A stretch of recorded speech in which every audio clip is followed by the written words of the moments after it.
This is the audience. Okay. Is that where it was supposed to be at?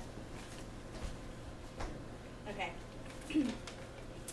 I'm here today to give my introduction speech. My name is Keri Hawkins. I'm 23 years old and I'm going to Ivy Tech. I am a freshman, I think, at Ivy Tech. I've been going to school for several years, but because I have two small kids, I've only been able to take 2 classes at a time, and therefore it's taken me a little bit longer, but I'm technically, I think, still a freshman.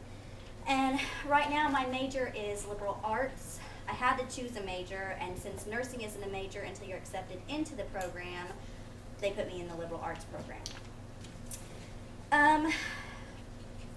I was born and raised in a small city, and my mom has always been one of my best friends, and my dad has always worked really, really hard to provide for our family. For most of my adolescence, my dad was well, not really adolescence, I guess, more when I was a small child. My dad was the one that worked, and my mom was the one that took care of us, and we really didn't want for much of anything. So then when I did become an adolescent, I really didn't have to ask for anything because I just basically always got it, and that kind of turned me into a spoiled, selfish, self-centered young lady. And I wasn't really grateful or appreciative of anything, and then when I was 15 years old, I had some really bad things happen in my life.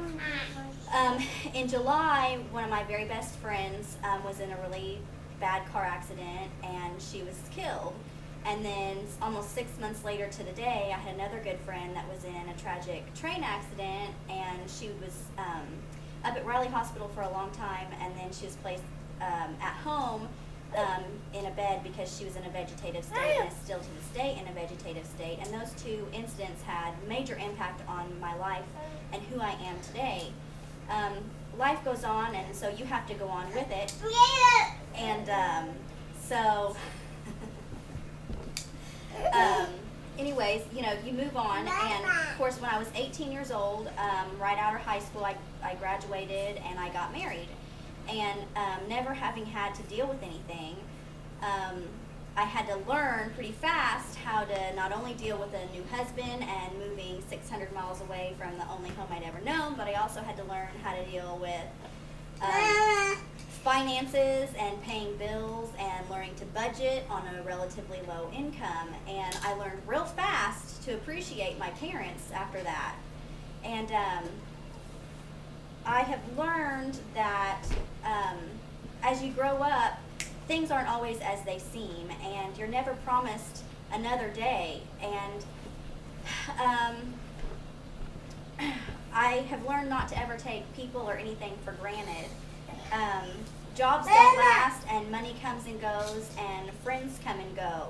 So because things are never guaranteed, I have learned to appreciate the things that I have. I have learned that a lot of people have a hard time expressing their emotion to the people that they care about, but now that I have come through the things that I have come through, I have learned that if you're afraid of looking silly, it doesn't really make any difference. You should always tell the people that you love them and that you appreciate them and appreciate the things that they do for you.